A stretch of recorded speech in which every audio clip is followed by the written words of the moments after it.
crucifix bears a crudely rendered Christ, the body skeletal, the face large, plump, and calmly self-satisfied. Mumbling thanks, I pick up my bags and step down onto the hot road. No traffic passing, not a living thing in sight. Is it already the siesta hour? You'd never know this part of the island was thronged with war refugees and that hundreds, thousands more were arriving daily.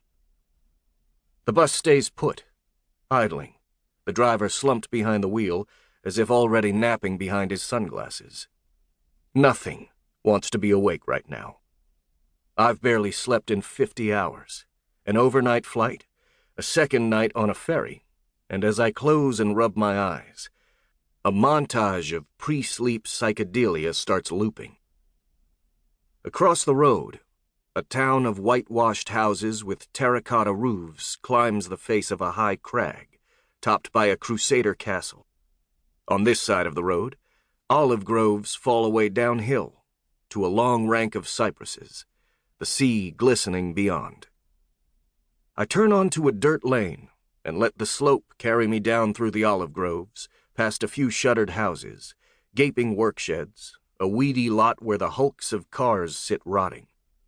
I pass between two cypresses, and here is the seafront, a paved road running north-south along a narrow beach of white sand and pebbles. The shallows look tropically turquoise. Orange buoys bob offshore. The sea smells of kelp, and something I can't place at first. Associations of fear, distress.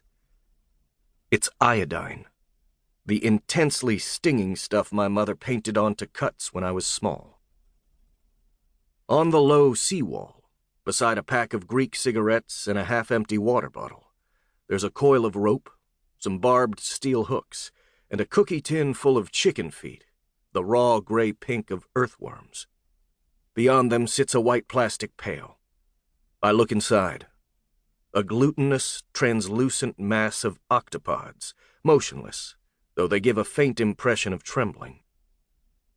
No sign of the fishermen, who might be napping in some nearby shade. I follow the paved road south along the beach. There are supposed to be hotels and rooms for rent down here. Off-season now, they might be cheap, especially for someone who means to stay for a month. But the small places on either side of this T-junction are boarded up. The buildings to my left, two-story hotels, cafes, clubs, are all shuttered. Would they normally be closed at this time of year? Or has the refugee influx damaged tourism even more than I've heard? Something odd appears up ahead at the waterline. The sun in my eyes, I squint to focus. It looks like an immense sea animal, beached and decomposing, an elephant seal, a small whale. I drop my bags and walk diagonally down the beach, a matter of a few steps, and continue along the water. As I approach the carcass, I step over an orange life vest, half buried in wet sand, and realize those buoys offshore must be life vests too. Of course. Now my eyes make sense of the wreckage ahead. A half-deflated dinghy, its black rubber snout aground on the beach, stern wallowing in the shallows. I find the dinghy's aft section full of oily water. A red parka floats there, arms outstretched, amid empty water bottles, a plastic diaper, and a few banknotes, maybe Syrian. This vessel is no roomier than a large kiddie pool, but will have ferried at least 60 people, reportedly the minimum the human smugglers will squeeze aboard. I walk farther.